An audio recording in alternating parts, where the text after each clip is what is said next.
more single player content than just doing a 10 round Grand Prix. I would like to see that more. I've played a bunch online. I kind of have a bit of mixed feeling about it. Yep. So I really like the pacing of it. Like, as you know, how I get frustrated pretty easy at them video games. I'm known for it. This one, the rounds are so short that I don't find I have time to get too annoyed. And there's such a good mix because it's just a party mode. You'll play against someone who will just wipe the floor with you, but then I'll play against someone and I'll wipe the floor with them. Like, and even if I get a bunch of losses in a row, they mix up the game modes enough. So, like, you know, I'll get paired with someone who's really good, so I get the victory eventually. So, you know, like, I just feel like it doesn't frustrate me. Where I felt you're not wasting a bunch of time, like, I don't know, Overwatch, for example. You're not wasting half an hour of your time that you know you're going to lose. Yeah, this I'm like, it's like 30 seconds, a minute. Like, it's like, you know, they're who real cares? short rounds. Yeah, super short. Where I think it falls a bit flat, as I had a friend come round on the weekend, and we was like, let's play it online, like on the same couch. Yeah, let's play it like good friends.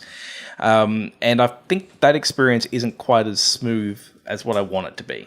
Is it because you always have to be around together? It's because you always don't have to be. Oh, and a vast majority of the time, so you actually could be in totally different games. No, vast majority of the time, one person just isn't playing. Oh, that's where it kind of falls over. So I thought it would be kind of amazing if there were two different. No, I don't think it's got the power to pull. Well, exactly. That. I was thinking that because when I thought you were starting to say that, I was like, oh, that's really interesting. That would be great, but no, that'd be a bit too much, I think, for this little thing to handle. And so you're playing it, and then every now and then you get a game where it's like you playing with someone else. With the party. But what happens is you'll still go into 4-player games. Just one person won't be part of it. So that's so cruel. Yeah. So I see the solution to your problem, James. Buy a second Switch. That would solve it. But then I don't know if you can join someone's game online. There's a friends thing you can do. Maybe you can do something. I think so. Yeah. But I haven't tried it. I don't know. I might be talking out my ass. But that I think for a game Nintendo. Which is sort of like a party game to kind of play with friends or a friend, that comes over, that just felt a bit. Yeah. I thought they could do that a bit better. But then also having a break every now and then wasn't so bad. Yeah. It was still all right. Let your arms get better because you've been doing all those motion controls. Not me doing this. Man, the holding down to block, everything. I want everything to do that.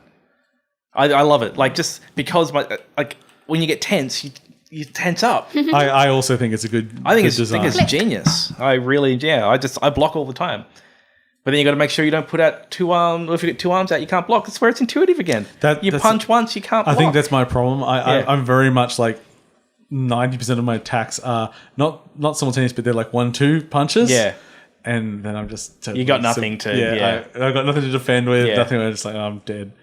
It was great when I was fighting like level 1 and 2. But not when I was fighting someone competent that had never played the game before. Anyway. Oh, you'll have to verse me a bit. Let's do it. I mean, I've played the game, but I'm not very so I'm good going at to play it now. You might suck as much as me. Play when I get home. Good. You got to know when to use your super ability as well.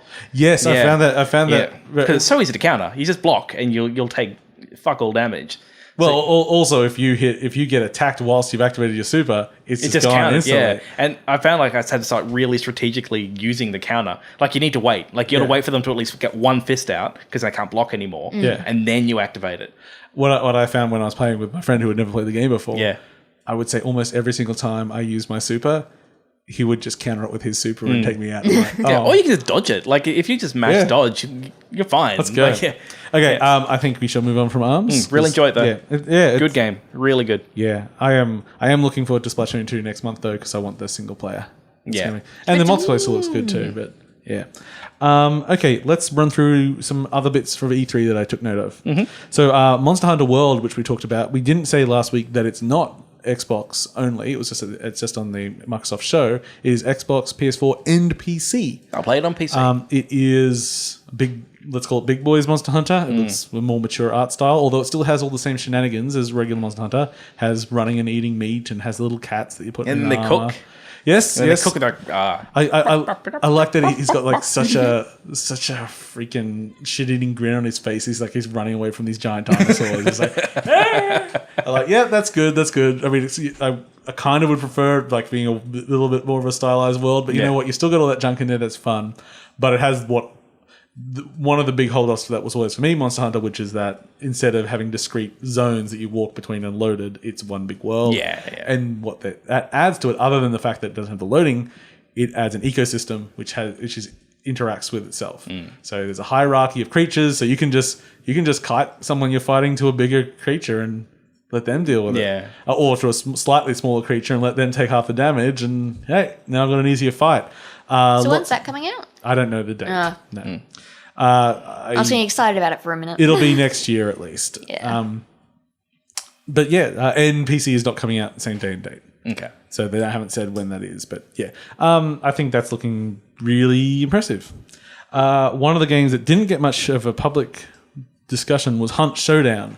Do you know what Hunt Showdown is, either of you? Nope. We haven't even spoken about it on the show before. You can't even pull that on. You can't even pull that card. It's Crytek's new game. Okay. It's Crytek doing a sort of Evolve thing in a horror world. And what they've done is they've kind of solved Evolve, but also made the game seem really intense and not for Paul. So, and also, I suppose, a little bit Battlegrounds. Okay. So you are in this world and you're tasked with hunting a creature. Now, I guess it's not evolving in that someone's not playing the creature. So you're there, you're witch hunter type people. You're trying to track down and kill this whatever creature is the level. Now, there's other enemies in the level, other things going on, but you have the main goal of getting there and then you get a bounty. You're a team of two. You're not the only team of two in this world. The whole big open world map has, I think, 4 teams, maybe more, I'm not sure, all going for the same bounty, which they have to track, find, get there. Then once they kill it, they have to basically exercise it, which takes a couple of minutes. But when you activate it, it basically sends a flare up to the rest of the world and says, everyone else, here it is. And they can come and steal the bounty. So it's a PvE game that you could be very successful just by stalking other players and letting them do all the work and then stealing their shit. But it also then heavy focus on PvP, and it sounds a little bit like the Dark Zone in The Division. Yeah. But I think a little bit smoother for its implementation with this. Very natural, and things like they ran across a bridge and basically threw like a denial of access grenade over it. Like, it's like you can't follow us from here and all that sort of stuff. The combat looked really modern day. No, I don't think so. Okay. No. It's very like I suppose Eastern European sort of horror. Okay. Like swampy and sort of lots of demons and spider monsters and things like that. Melee weapons? Not that I really noticed. I guess it must be modern-ish because they seem to have automatic weapons. I really didn't pay attention to that. I don't know, but it looked pretty solid. And I like the idea of a 2-person team. Yeah. It's easier to get, for one. It is, yeah. And it's like, you're just following each other's back. And it's... So if you die, you out? No, you can be revived with a penalty. Yeah. But here's actually one thing I forgot to mention. It's permadeath. So it's not permadeath in the sense that your game's over and your character's gone. But all the equipment you took in is gone. Oh, okay. So you actually, like, if we're going to go do a big hunt and we're going to take out their shit, it's like you have an actual risk there. Yeah, okay. So it has a lot of interesting mechanics there. So it's a game that's like, that could have done it's doing some things. Speaking of games that didn't get a whole lot of talk, Minit. Minit is a Devolver Digital joint, and it is an RPG. Think Zelda. It's I think it's just black and white, very, very low color palette, and you are alive for 1 minute, and then you die.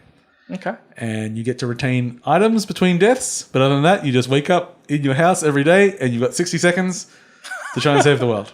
Oh, that sounds great. And it's time loops. Yep. It's a full game, isn't it? It's very much a full game, and it's easy to play in short bursts because a round is literally 1 minute. And I think something said that they're actually expected to be about 8 hours long. Oh, like, that's a lot of minutes. That's a lot of rounds. Maybe not quite that, but it's like, days. it's still supposed to be relatively immediate. I think you quickly find an ability to go between worlds and everything. Yeah. So that was cool.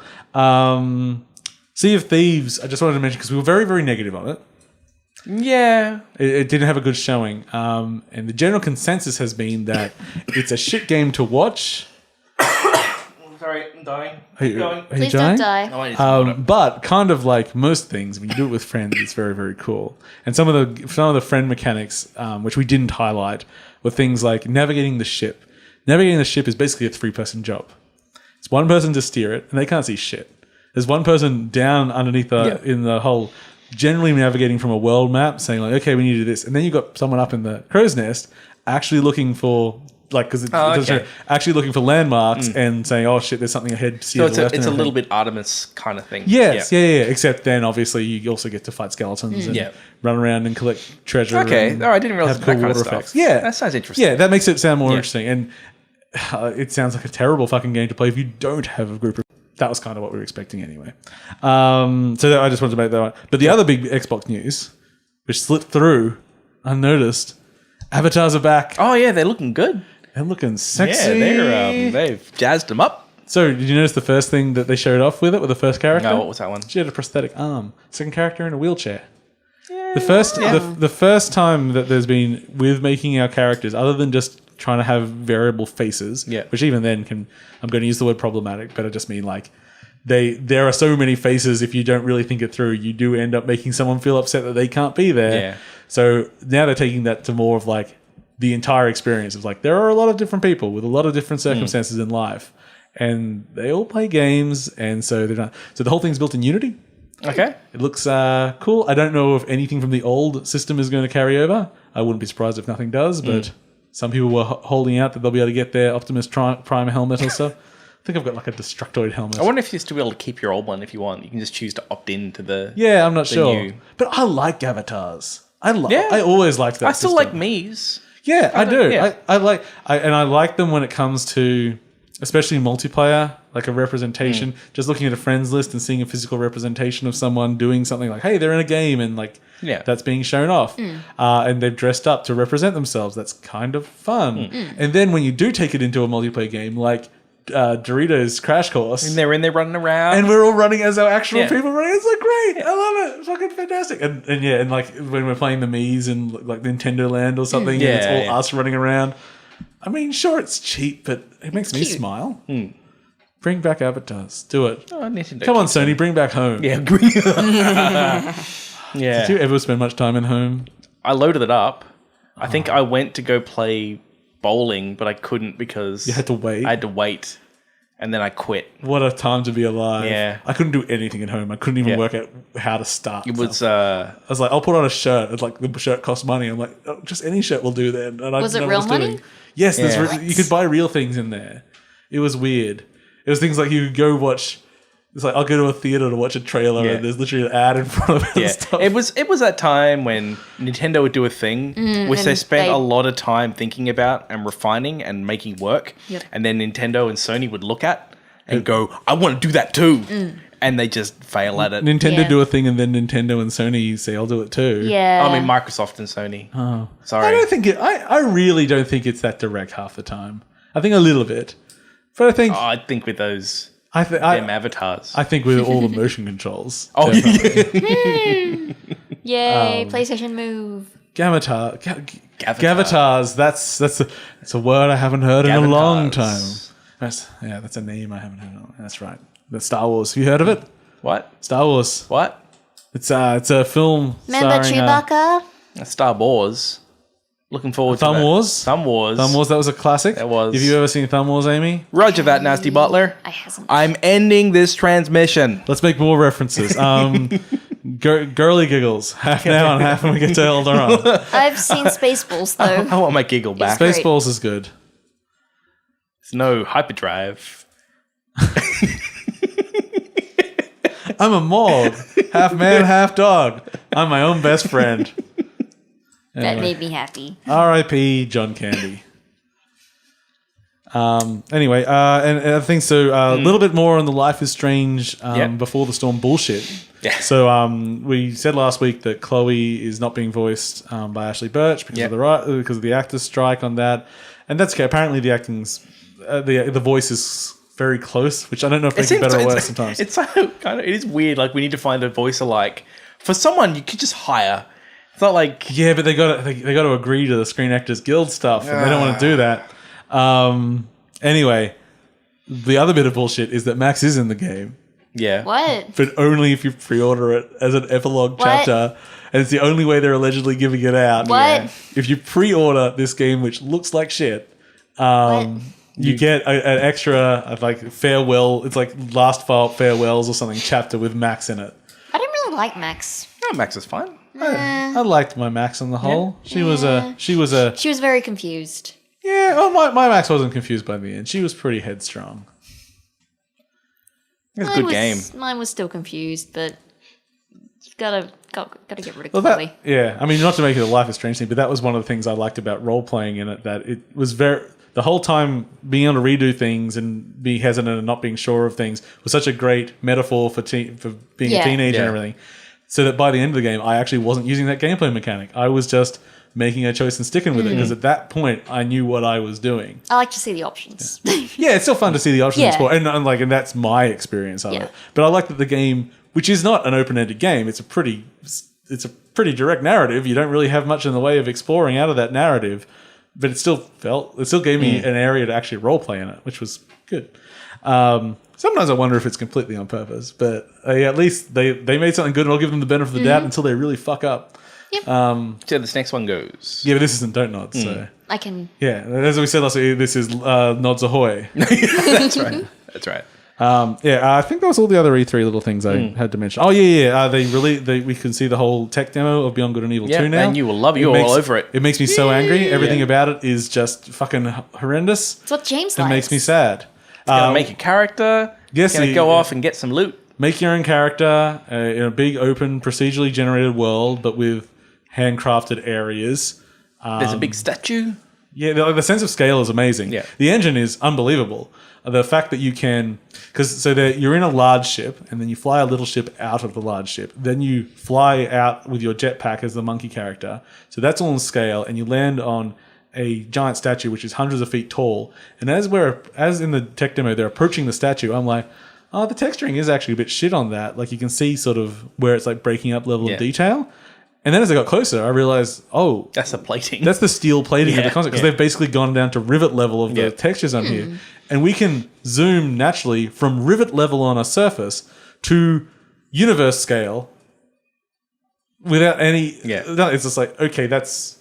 As much as I don't think this is Beyond Good and Evil, and... like, so if it had a different name...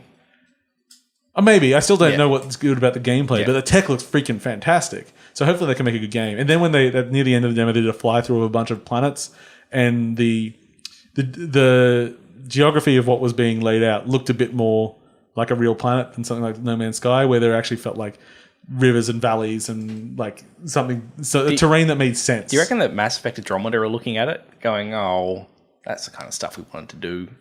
Oh, I don't know. Tech-wise. I heard... I've been hearing a lot of things about them having to use the Frostbite engine. And there was a good article on that recently. Did you know the... I think it was a Need for Speed or whatever that used Frostbite. They had to give the cars guns to make the game not crash. Because the game just didn't understand how you could have a playable entity that didn't have a gun. What? So they just had it's just like in code. It's not like they actually put a gun in there, but every car has a gun in that game. Nice. So otherwise the game would crash. What was that article on? Like, what website? It might have been a Kotaku article. Can't remember. I'm not sure. Yeah. It was just like an expose into Mass Effect Andromeda. Yeah. As much as they'll say at this point. Yeah. I mean, it's still a game they're trying to sell. Yeah. Yeah. And as we say, it's not like a total train wreck. It just did It's not live up to fine. expectations. It's fine. I mean, I'm not going to play it. But then I haven't played any others. Oh. Yay. I put in more hours into the others, though. Not 3. It's just such a... No, I think I put the most into 2. I hate the intro to 3. And then I lost all my save game. Why am I running around this city? Like, doesn't look like a city. It's just like a bunch of weird geometry. Yeah. Why do they do that? Because... Anyway, I'm sure I'm winning over a lot of fans because, of course, Mass Effect is such a hated series that everyone's going like, yes, Paul, we agree with you. Yay. Anyway, shall we talk about our VR adventures? Yeah, we should. They were fun. A couple of weeks ago, VR we went over to a friend of ours who works at a local university doing work in VR, and he had a lot of cool stuff around. We primarily went over to play Rick and Morty. Yep. That was what most of our time was in. It was amazing. But we walked in, and one of the first things we saw was HoloLens was sitting there. Which I've never given a go. And had no experience with. Yep. And we all got to have you got to have a little try of it too, Amy? Yeah. Young Conker. Yeah. So, James, why don't you tell us about it instead of me just talking? So, I've using VR, I can use it and go, this is cool tech. And where it is now, I can see this is sort of, this is what we got. It's going to get better. It's good. But haven't used AR before. And when I think about my first experience with VR versus first experience with AR, I think AR excites me more. Because even though it's very limited when we're using it, like a really tiny window in front of you, the tech that was there and how well it superimposed images over the world was amazing. It was just crazy good. It was better than the mock-ups they were doing to advertise it. Well, what impressed me was I had the thing on my head and there was like a key in the corner of the room and I thought, I'm going to break it. I'm going to shake my head really fast and see if it's going to lose tracking of where that key was. Nope. that thing key was rock solid. Tracking is solid, and so just little things like the way it would put windows on the wall, virtual screens, and when you got close to them, because the resolution was so high, it just kept the resolution because it was just like the resolution's high, so if you get close to it, the resolution in front of your eyes isn't changing. So it made it feel like there was an incredible amount of detail on the things you're looking at. So I think game-wise, there was Conker. Why doesn't Amy tell us about Young Conker? You want to talk about Young Conker? You can talk about Young Conker. Why do I have to talk about Young Conker? You don't have to. No. That was the part where it had quite a bit of cider and I was like, whatever kind of thing. There was some there was like a filing cabinet and it made some comment about Conker wanting to get into her drawers.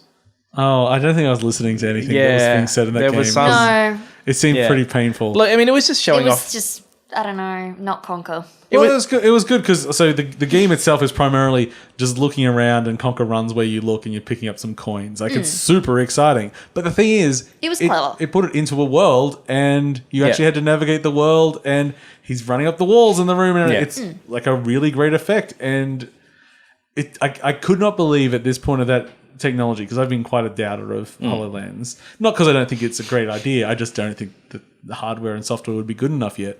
Holy shit, is it good at this point? Oh, yeah. And just as soon as they get like the viewing angle better and have some actual decent apps in there, I honestly, that technology is amazing. Yeah, honestly, if this thing, it scans the environment so well, if I could have this thing as a headset and it became the way I interact with the computer, because I think the resolution was there. If there was writing, I could lean in and look at it.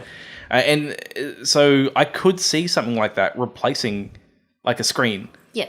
Like I think it had the resolution for it. Hey, I just realized like a really like stupid like overdone thing for it. Yeah. But how about HoloLens auto cues? Yeah. Let's put it in front of the camera there. I could do my tonight on 8.5-bit 3 bullshit things and click. And I can just look directly at the camera because I often forget the 3 bullshit things. I have to look down. Yeah, but I think technology-wise, I was super impressed. It surprised me. And I think that with the right form, with enough... And I think this is what Magic Leap is doing, like that super secret company that's off doing stuff. If they can get it to a headset that I can put on, and I got the viewing angle, and it's got the battery life, and it's got the latency, all down like that device...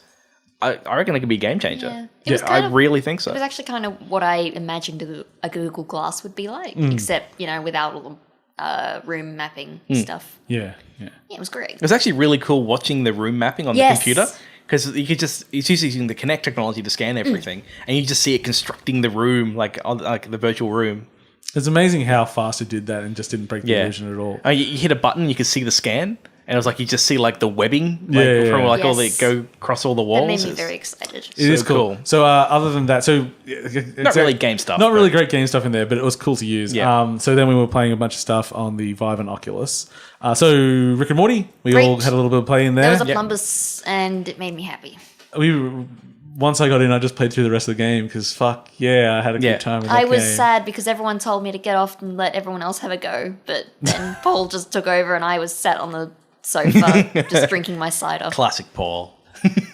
I didn't say no. No one asked. I was having a good time. I figured other people were playing different games. I didn't know. I was in a different world. I was drinking. It was actually pretty good to watch. What I like about VR, and weirdly, VR is often just it's a very solitary thing. This environment was slightly different because we had what was being seen, or at least another camera up on a big screen while it was going. But especially in a game like Rick and Morty, not only are you playing, but there's an element of performance in it when there's people watching. Yes. Yeah. And that is fun in its own. It's like the way that people will throw out an idea at you and you'll implement it, but while you're doing it, you just pick up something and let's throw it over your shoulder. Yeah. And, we need to get rid of some stuff, so I just smashed a window and threw everything out in the yard. And stuff that you really don't need to do for gameplay and isn't really even necessarily fun yourself, but acting to an audience. Yeah, like when I was throwing stuff into space. Yeah, Just exactly. that kind of stuff. I think I got the camera at one point. Yeah. The You camera, held Yeah, and that. I just held the Tried to- camera into space. Tried to hurl it anyway. Jerk. There's a surprising good ideas gameplay wise. One of the things that I really liked the way the Mixies worked in the game. So the Mixies are, if you don't Rick and Morty, they're just these characters that will do things for you. So you get a ball that has a Mixies in it, and you can toss it somewhere, and a Mixies come out, but then it mirrors what you're doing as a character. So if something has gone into an area that you aren't allowed to walk to, and you need to pick it up, you throw a ball over there, reach down from in the distance, pick it up, and then throw it to yourself. Yeah, and you can I was catch like, it. this is amazing. Yeah. And it all works, and it feels Yeah. solid, and it's like the script is really good. Everything looks nice. I'm just like, this I is- wasn't a big fan of the 3D Rick and Morty though. Like the 3D characters. Models? Yeah, the models. They were okay. I think They were they're okay, accurate, but but they it's just just- 3D. Yeah, it's Yeah. hard to make that transition Yeah. from 2 to 3D. It was possible. Yeah, and the thing is, even when you like properly cell shade something so that it looks exactly like a cartoon in a still. Yeah. As soon as it moves in 3D, it doesn't work Yeah. like 2D animation. Yeah. Yeah. It's like the only way to make something look like 2D animation is for it to be 2D Yeah. animated. Yeah. You can't do it in 3D. Yeah. The people have tried, they've got close, but it never really Yeah. gets all Yeah. there. That's the only thing that really disappointed me about that game. But What that's little. what I really liked is that it was I think the first VR game I played where I felt when I took it off, I was coming back from a different place. Yes. Yeah. Like I got so used to interacting with the world, the way I was picking things up and looking at things and turning them over. Like it's just so responsive. The hands in front of you are so closely mapped by the controller. The latency is so low, and the teleportation just becomes second nature for getting around as well. Like after a while, I don't even think about it. You know, you're kind of getting around the space. But yeah, like I could see myself playing that for a couple of hours, and I'd be good. Like I could just stay there and just keep playing. It was good fun. Yeah. Yeah. And there was a bunch of things we didn't unlock, so Yeah. that'd be good to see. What else did we play? Tilt brush. Tilt brush. Tilt brush. Rave tent. Yeah, we made a sexy Yeah. rave tent. Just It's great. I don't know what else there is to say about Tilt Brush other than it's a really good painting something program I that works think- great. Thing. I think it'd be a really good little zone out tool for. I think it's like the go-to to show VR to people. As well. Oh, that too, yeah. Yeah. Yeah. So I can see myself sort of zoning out and playing in that. I mean, I like that it would replay the creation of the thing you make. Yeah, if You you know? make something and save it, you can reload it, and Yeah. it paints it up the way that you painted it up. Yeah, which so is that really was cool. We played the dining game. I don't even know what that's called. Yeah, I can't remember what it was. I made Either. burgers and you served them. Yeah. It was okay, except at that point the table height in the game was wrong for me, so I was sort of crouching down Yeah. the whole time, and I really hurt my neck. And So that's I where felt sick. I was playing on the computer. You'll run VR. I played Superhot VR. Tell you how was that? I didn't play that, That looked one. amazing. That game was fucking incredible. Yeah. They announced it coming to PlayStation VR now. Yep. So yeah, get that game. Yeah. Because I'm a big fan of Superhot anyway. Even just watching it made me sort of feel like some sort of weird superhero type thing. It is nuts. Like when it becomes like the very first one is someone running towards you with a gun, then shooting at you. You don't even have a gun yet, so you're literally just sort of sitting there bobbing because you got to move a little bit to Yeah. make the game move forward. And as they shoot, you're just dodging each bullet, and then they get close enough, you just punch them and grab their gun and start shooting people. And you've only got limited bullets per gun, so then you throw the gun in someone's face, and then they throw their gun in the air, and you grab it out of the air, and then you grab a knife and stab someone and throw that. And because it's all slow and you can control it and be quite accurate, it's like Superhot. You're doing incredible things, but you're doing incredible things naturally with your own body, like you're some sort of freaking John Wick superstar. Yeah. I'm just like, I really should watch that. it's good. I finally watched the sequel, which is also very good, except unlike the first movie, basically it's just setting up an incredible third movie, Oh, okay. which is already in production, I believe. Yeah. But the third movie is going to be cray-cray. I should watch the first one sometime. Yeah. You I think and me every both. episode I You say, say, that. I'll Yeah. watch John Wick. I'll watch it this weekend. I mean, it's just some quality shooting people in Yeah. the face. I mean, it's not high art. It's still shooting people in the face. Exactly. Which you can do a lot in Superhot VR, which now I just like, It's amazing. it is, as far as things that could be technically called shooting galleries, Yeah. holy shit, is it satisfying. I was playing one level, I was on a bridge and I was killing these people running up, and then I kept dying. I didn't understand what was going on because I didn't realize that I'm in the middle of a bridge and they're running both sides. So I Oh, literally okay. start doing like Uzis in each hand, like going dooga dooga dooga. It's like, this is hilariously quality, and again, just with the gripping controllers, it's natural enough that if a weapon is flying to the air, you can just reach out and grab it and use it. Was Oculus, wasn't it? That was on Oculus, yeah.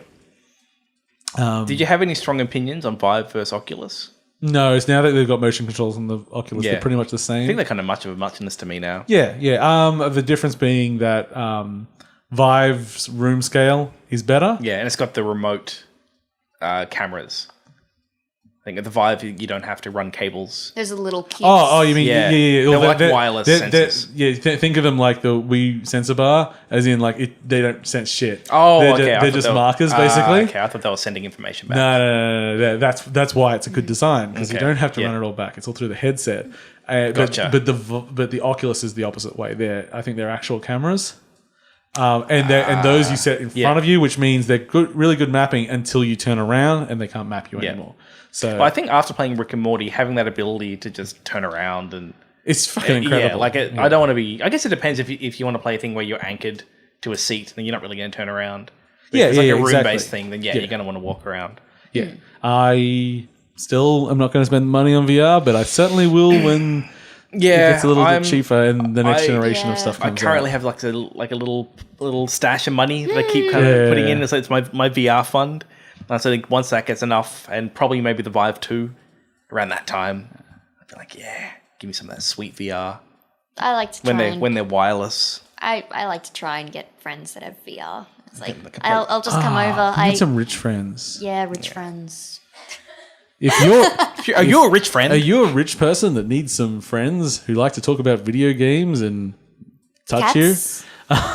What? Don't have to touch. No. One of us probably will. Yeah. I won't. James is quite inappropriate. I'm fun. Then apply at bits please at 8.5bit.com. All offers accepted. All offers. You just have to have a Vive or a new Oculus. Actually, not that big. You just have to have a net worth of over $300. $300. Is there any other bids? Yeah. Okay. Shall we do a little bit of news? And some of this news is a little bit old.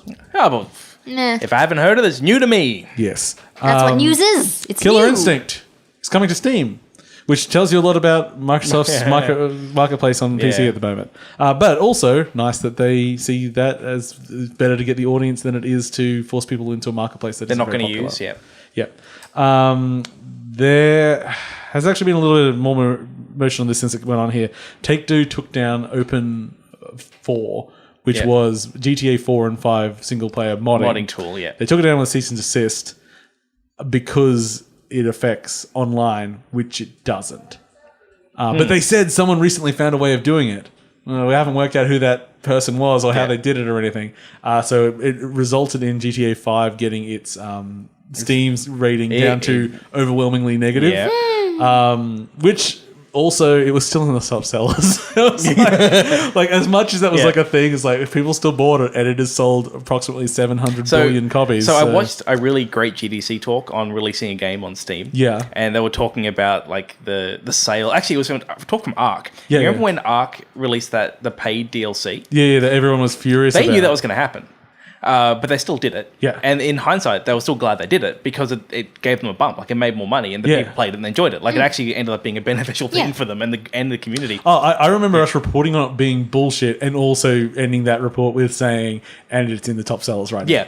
And they're one of the big takeaways from Steam reviews. Yeah. Is that it's how happy your community is, like, the actual sales and people playing it. Yeah. Like, but the reviews are the feelings. Yeah, it's the mood. Yeah. So you can actually, from a developer perspective, kind of not really ignore it, but this is just how people feel at the moment. Yeah. And so that's why it makes so much sense for GTA it to. Yeah. The actual rating rarely means anything to me. I will read Steam reviews quite a lot because there are the feelings. And sometimes they'll get a negative review that's very angry, which, I mean, I'm sure we've all seen I put 300 hours into this game and it's bullshit. Only 300. Yeah, and you just go like, well, I'm going to play it for 5, so that sounds fine to me.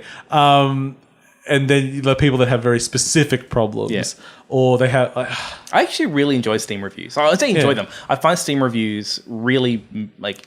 insightful. Yeah. More so than going to read professional reviews now. I'll just look through the Steam reviews, and you can really glean so much from what people don't like about it. Yeah. Like, it's incredibly useful. Yeah, and often it's about things I don't care about. Yeah. Which is great. Yeah. Especially like you have the most vocal negative voices are normally people with very niche opinions. Yeah. Which I might intersect with or I may not. But They can still inform you, though. they get a good voice Yeah. there, and it doesn't feel unfair most of the time. No. And the fact that you can sort of see the trends over time, it's like, okay, well, this was very, very popular, and now not so much, especially early access games, because you immediately see, this game was really promising, and that was 2 years ago, and they haven't done an update since. Yeah. Well, that saved me looking that up. Thank you. Sure will be pretty lame for someone to have a game sitting on early access that's not Yep. being updated. So the update to the Open 4 thing, Yeah. I wonder if they call it Open 4 or Open IV. I don't know. I'd say 4. Yeah, they have sort of relinquished in there. Saying like Okay, that's good. Yeah, which is smart because Yeah. it was the entire community behind it. Yeah. It's still only a half step, but I expect they'll go all the way. There was an announcement of a new Bubsy game. Finally, Have you played Bubsy, Amy? I have not. back. When I hear about Bubsy, I just think of that cat meme. Well, it's probably based on Bubsy because he's a bobcat. Okay, well, good. It's also almost unplayably bad platformer series. Okay, well, that's probably why I haven't played it. Except for the Arcane Kids unauthorized Bubsy game. Bubsy goes to the Terrell exhibition. Have you played that? No. He goes. It's based on Bubsy 3D, and you go to an art exhibition Yeah. and you question existence. Nice. It's great. But anyway, Bubsy's back, which is a crime against God, and you say, why does this exist? And then you find out it's the team that made the Great Gianna Sisters new games, which were actually pretty good I thought you were going to platformers. say I did Simon the enjoy Sorcerer 3D. No. Why would you think that? know. Why would you ever think of that? know. Oh, God, that gives me an idea for a PAX panel. Oh no. Goodness gracious me. So that well, Gianna exists Sisters, for some reason. Good game. We reported that IO Interactive was up for sale. Square Enix was getting rid of it, looking for a buyer, and we did not know what was happening to the Hitman IP. We have extremely good news on that front.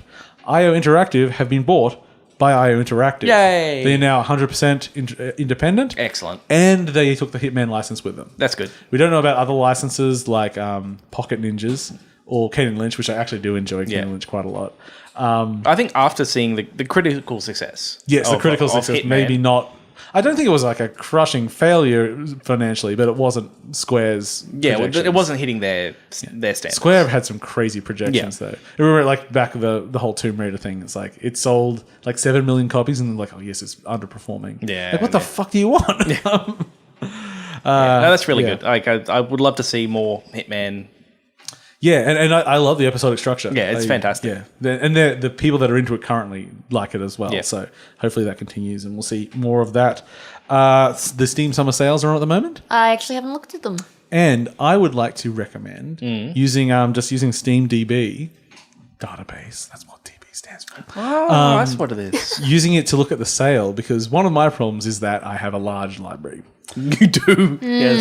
And finding things that Captain I Bundle over don't here. own that are interesting Well, and difficult. there's Enhanced Steam, which uses all that plus more.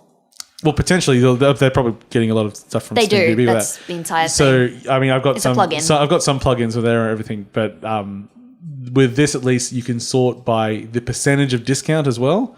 Percentage of discount, rating of the thing. So basically, you can get highest discount with highest rated games, and then remove all games you own. Oh, that sounds really useful. So I bought a whole bunch of really weird shit, which I will undoubtedly be talking about in the near future. You should start a curation list.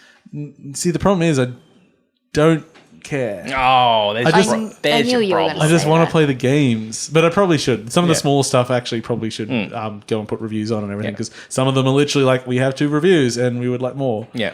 Okay. Cool. And what a bit of fun today, Thimbleweed Park. What our little adventure game by our little buddy. You might have heard of him. Yeah, a newcomer on the block, Yeah. Mr. Ron Gilbert. Rising Star. Do you think Ron Gilbert? Do you think he'd respond to that? Could try. We'll try it. They added a hint system to the game, which only is of interest because of the way it was implemented. Because hint systems are good in adventure games. Not old games, they didn't have it. Now they do. they added a hint line in the game. So there's telephones in all the scenes. You can pick it up and you can actually call up for a hint. Which is great because that's how you used to get hits for a bit for LucasArts games anyway. That's great. Yeah, So very clever. Beautiful. I love that one. And that's pretty much news-wise. That's news. Yeah. Okay. That's how the news goes. That is how the news goes. Where are we going for time? Do I have my It's phone like here? 8 o'clock. 9 o'clock. That's good. We're going all right. 9 Doing o'clock. okay. So I mentioned before I've been playing Shantae. Yes, now you previously had no good things to say. It's a really shit game. Yep. It is. Actually, I can't say it's the worst Shantae game because I've never played the Game Boy Advance one. But out of the in the Shantae series, it is definitely the worst. Okay, so what sets it apart from the other ones? The other ones were large worlds which you sort of explored, very Metroidvania-y. But one of them, they were kind of interesting. One of them did it like sort of parallax layers. You keep going deeper into an area. Okay. And one of them was more sprawling map. Yep. This one is pretty much straight linear levels. But they retain the requirement to constantly go back to these places with new abilities. Which means you first go through a level and there's just dozens of gates which you don't have keys for yet. And then when you go, I got the power that does that. I'm going to go back at that level, get that gate. Half the time I go through it, and the first screen I get to just has another gate for a key I don't have yet. So I was finding the game really, really frustrating. The combat wasn't fun. It looks very nice. Nice art to it. They've sort of... The world's got a slight curve to it, so it's almost like it's rotating around. The camera's sort of like rotating around. The music is awful, but I always thought that of the Shantae games. I haven't actually played a Shantae game before, and I played all of 3 minutes of it while I was waiting for the show. And the thing that struck me, I think, as I was thinking, man, this music seems really out of place. I think it was when you just commented, I hate the music in this game. it just doesn't seem to fit what it looks like. Well, she's kind of like a Valley Girl Genie, and She's half Genie. She's half Genie, half Valley Girl. But so as I've played more of it, because I still was like I was hate fuck playing it, and I basically hit the point now where I have enough keys that I'm not pissed off by the fact I can't go through things all the time. So you sort of got to play the game until it opens up enough that you just don't get frustrated seeing everything. So what you're saying is it gets fun in the end game. I would say it gets fun by about halfway point. Okay. Still not great, but better. So originally, I was like, this game is hot trash. I was just thinking some of your common criticisms of, say, RPGs and things like that. That don't get good until they... Yeah. See, I still wouldn't be... like I would go and, say, play... Pirate's Curse, I think, is the one I like the most. The names are also kind of interchangeable. Let's forget which one's which. So this is, as I say, it's still the worst one, but it's still not a bad game. So if you really, really are looking for that B grade, let's call it C+. So if you choose that or Wonder Boy. Oh, Wonder Boy, 1,000,000%. Wonder Boy is... Shantae is kind of weird. It's insanely easy until suddenly it's hard. And you go, why is this hard? But then you just unlock a bunch of other power-ups and then it becomes insanely easy again. There were a few bosses where I just had so much health and magic, I just turned on my shield, stood next to the boss and hit it till it was dead. I didn't even have to engage in the boss's gameplay mechanics. And I wasn't min-maxing anything. I was just playing the game normally. So, this doesn't seem very well balanced. Yeah, they haven't got a good difficulty curve in there.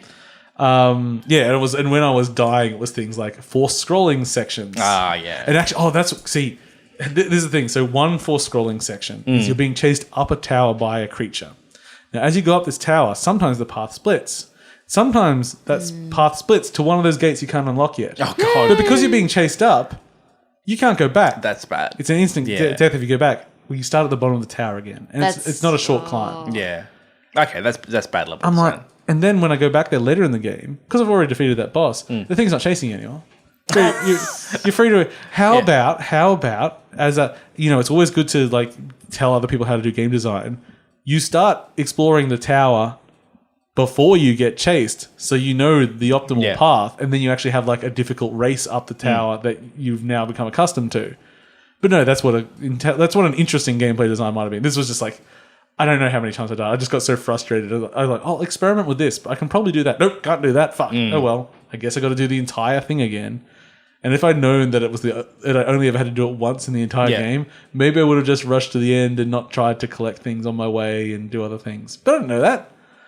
It's not, as I say, it's frustrating design. But it's in HD. And it's on the Switch, which means... Your Paul's gonna buy it. Oh, I still haven't finished Wonder Boy. I should. It got hard. I bought it. I think because I played it for a bit and it got, as someone who's not a good platformer, it got hard quick.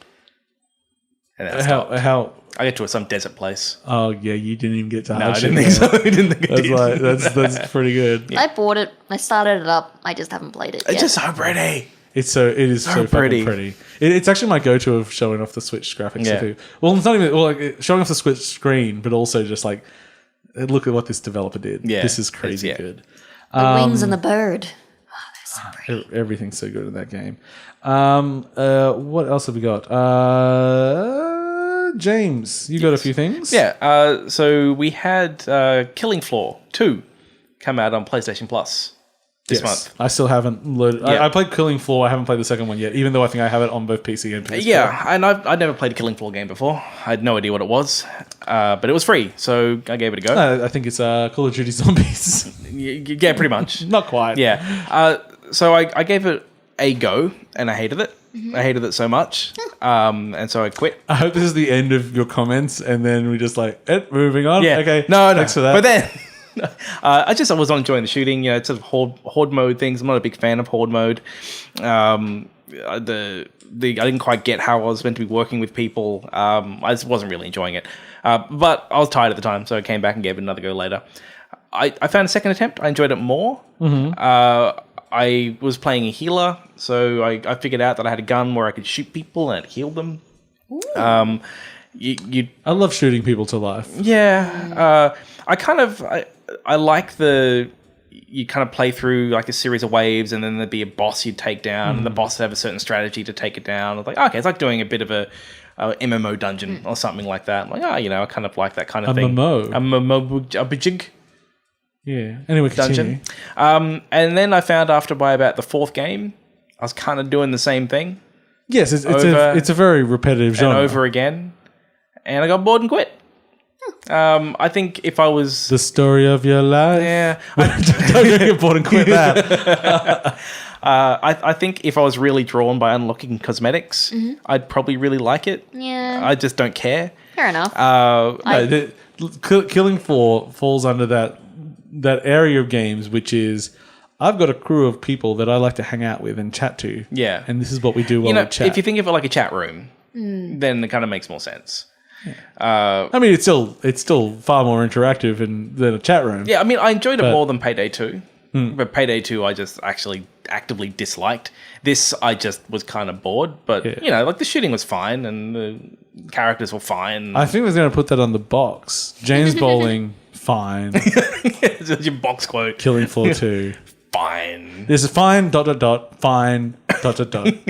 It's fine. And then quotes inside the quote of you quoting yourself saying fine. Fine. What a fucking review. Yeah, there we go. Okay. That's really good. Like, I mean, it's free if you got PlayStation Plus, so go grab it. Yeah. Well, Like, I think it's worth a download. Like, it's... When does it switch? I don't think it switches over this week, so I think you still got Yeah, another got like until another the next week or one, so. yeah. Cool. Yeah. Yay. Oh, Yeah, no, you go. no, I was going to ask about one of your things. Go ahead. I see here on the list you've got the Secret World Legends. Oh, yeah. that's the single player version of Secret World. No. What is it? But it's not single player. It's still really much an MMO. Oh. Yeah. I thought like there was multiplayer in it, but I thought they like retooled the whole thing to be like almost more Diablo-ish. Oh, okay. Well, I'll just put an X next to that. Yeah, I actually, because I've been playing a lot of Elder Scrolls Online, I'm sorry. which I've been really enjoying. I really like that game. I'm sorry. I'm not. I really like it. sorry. It's better than fine. I thought that's a box quote. I thought I'd give Secret World Legends a go because I've been looking forward to it and I enjoyed the base game. And I was wondering if they'd fixed a bunch of the things that kind of turned me off the original. I think comparing it to Elder Scrolls, which has pretty decent MMO combat and like a pretty cohesive world, kind of jumping back into this, the combat didn't really feel much improved. Like it still felt very hotbar combat. Okay, I was not expecting that. I thought it was a total revamp of the combat system. No, not at all. I'd say what they revamped was they added some new mechanics to how it works. They revamped how the skill unlock works. So the big. But what do they wheel do is to the gone. vampires? I think the vampires are still there. They're unvamped? No, they're revamped. Oh, good. They're being vamped up. Like I think for me to really jump back in that game, they would need to go, you know what? Let's just like ditch the whole combat system. Let's go back to let's like make something that's actually fun. Let's probably take it offline, or have the ability to just like play it offline if we really want to. But I started playing it. I did the tutorial. I played Dragon, so I started with a blowjob because they have the best start. What? What? No, Dragon. That's how the game starts. With a blowjob? Yeah, you get a blowjob. What? That's how they awaken your power. What? Dragon's like the group, isn't it? The Chaos group, yeah. I'm sure I did that. I don't remember you- saying I was playing a woman, so maybe I don't get a blowjob. Oh, no, guy got a blowjob. It was great. That's how they awaken your power. My character was called Blood Tornado. Yeah. Nice. And then Very edgy. Yeah. Well, she had swords and she spun she's around a lot. incredibly She was literally quite edgy. Yeah. And then once I played through the opening, it put me into Seoul in Korea. And there was a whole bunch of people running around, like all spawned in the one room. And did you have to fight alcoholism? No. Just what you didn't see that movie. I haven't. I don't know what movie you're talking about. And I was like, I'm just going to go play Elder Scrolls Online again. Okay. I don't think... I'm sorry. I don't think it's as much of a revamp as I wanted to see for me to keep playing it. And that would be to make the combat actually good. It's better, but Elder Scrolls. I'm sorry. Zelda. It is. Zelda Scrolls. Zelda Scrolls. Oh, I'd play that. Well, they are. It's coming That's out. new Yeah, Skyrim. actually, You know what I didn't fucking realize about all that Bethesda stuff at E3? Yeah. I did not realize that both Fallout 4 and Elder Scrolls were full-priced games. The VR versions. Oh, yeah, they're selling them again. And they can What? get away with At it. full They are- price. Yeah. I thought it was just the thing they're adding. No. No. If you want Fallout 4 VR, it is a $60 US game. Yeah. What? Why? Because they can. Because People will buy it. Because why? Yeah, exactly. That's It why. will sell dozens of copies. Yeah. I reckon it could push a few PlayStation VR units. I was hearing about the implementation in both those games, and it Yeah. sounds fucking terrible. Well, having it... Because I've played the hacked version of Skyrim. Yeah. In the DK1. I got into Vomsville after about 10 minutes. Yeah. I assume that they've improved that a bit. Well, because it's only teleportation. I didn't see any teleportation in the... No, I didn't see... No, they were walking around. No, making a teleportation actually makes me have more faith in it. Yeah. Yeah. It's teleportation with RE7's like clicking direction style. That sounds all right. Now, I think... Because I thought I saw them walking around. one of them, I can't remember which one's which. One of them has controller support too, but one of them is motion controls only. I don't know which is which. I can't remember which is Yeah. which, yeah. Sounds like great. Good news reporting. Though I'm not going to play I either. kind They of can fuck right off. I kind of just blinked out then. But if only you could use VR motion controls with the Switch version so you can play that ugly Link. Oh, God. Someone's going to rip those models out and put them into... It's not a model, it's just a fucking character creator. No, I mean like They the can make it now. models you want to keep, which is like the sword and the shield. I'm pretty sure. Someone's probably already made They're them. already Yeah. What if Bethesda just took someone's model? Oh, Yes. that'd be amazing. That'd be great. That'd be That'd great. be great. Yeah, it actually is just Content Club. We would have paid you, but you guys fought against monetization. We're putting mods in the Switch version, just these two. Just, Or one. oh, well, I mean, it could have been a package deal. Could have been. Okay, blah, blah, blah. Amy, you played Disgaea 5 demo. Did you have any I thoughts on did. that? I didn't really like it that much. It's sort of. I was expecting Fire Emblem, but I didn't get Fire Emblem because No. you sort of roll out your troops one by one. Yeah, I think if I give it another go, I might enjoy it a bit more. But yeah, You've still got your Vita, right? yeah, Yeah, I'd probably say just go play the Yeah. first one. yeah. I think there's kind of less craziness going on. It's sort of a better entry point. The demo is so overwhelming. Yeah. Yeah, that's the other thing. Then again, I was very tired when I was playing it. It's like I tried to just I'm just going to skip all the dialogue to get to whatever the tutorial of how to play this game is. I don't think I ever got to the gameplay. There's just shit going on everywhere. And then I was like, I'm in an area where I can save my game. I'm like, save my game from what? I haven't done anything. This is a demo. Show me what the game is. I don't understand what's going on. Then a cute girl comes up to me and says, "Oh, you've been saving your game, haven't you?" Like, what? I can save my game? Why? Yeah. For prosperity. Yeah. So you don't have to watch the bullshit beginning of the demo again. Yeah. I'll get around to playing on my Vita, I think. It made me think it's a demo for existing fans. Yeah. Which is kind of a pity because it's like the Switch has so many people jumping on it and they're not... I think it's wrong to say they're desperate to play things, but people are looking for things to play on it. Hey, here's a demo. I honestly think putting Disgaea 1 on it would have been a better choice. Like, I think that... Could have had a new fan. Yeah. It's like, I love the character design. It's beautiful. I think it's the first one. I mean, you're right at the beginning, so you get they introduce the characters, and like the world's actually pretty cool. Yep. But yeah, jumping into that fifth one, And I'm like, the English dialogue just sort of put me off. Yeah. Anyway, yeah, I think does that wrap us up? Yeah. That sounds good to me. Well, it's not really anything else, is there? Oh, there's a few things I skipped. I was playing a lot more of Nier Automata, but I should play. hey, that. I passed a tutorial now, everyone. I'm actually in the actual game. Oh. I'm enjoying it, but I still feel like because Nier Automata is like you have to play through it multiple times to really start getting the game, and it's not a short game. No, so I don't really feel confident talking about it until I've at least done 2 playthroughs, which is going to be like 40 fucking hours, and I don't have that kind of time. You know what? It should be on the Switch. Yes. And, take it with me. It'd be great. Okay, so I'll play it. That will end us up for tonight. Thank you for watching 8.5-bit or listening. You can catch us on our website, 8.5bit.com, our Twitter and Facebook, and please like and share. I messed it up today. Like and share anything you like on that. Subscribe to us on iTunes, and if you do, please leave us a review because reviews help us share the love. I've been your host, Paul. I've been James. I've been Amy. And we'll catch all you folk next time. See ya. Bye. Bye. Meow. Boop.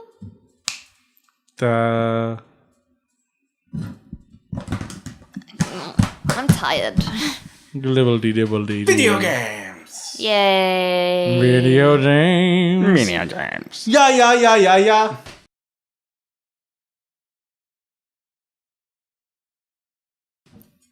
I'll touch you with it. Touch him everywhere. Touch him in his most special area, his ears. No, that's my sides. No, I told you my weaknesses. That's true. I remember his side. Hey, Amy, I think out of 3, touch his sides. Please don't. 1, 2, 3. No, please don't. No. Please don't. Please leave my sides alone. I don't want my weaknesses. Look at him shake. Look at him shake. Like someone traumatized. I respect James too much. Not even Cheryl can do it. And Hey, puppy. She's fully capable of touching sides. I've seen her. And if she does, I think she doesn't like it. She's like, don't you trust me? It's like, no, I trust you just fine. It's just this area. No touchy. Cheryl has an element of me in her. I would not trust her that far either. No, she's like, just sometimes it concerns me how much elements of Paul, personality-wise. I mean, there might be other bits in there. I don't know. Well, we have several of the same organs. We got them at a market and we devoured them to get their rich, juicy courage. Delicious courage. Okay, I'll find a way to get all that in the episode somehow. Oh, glorious. Oh my gosh.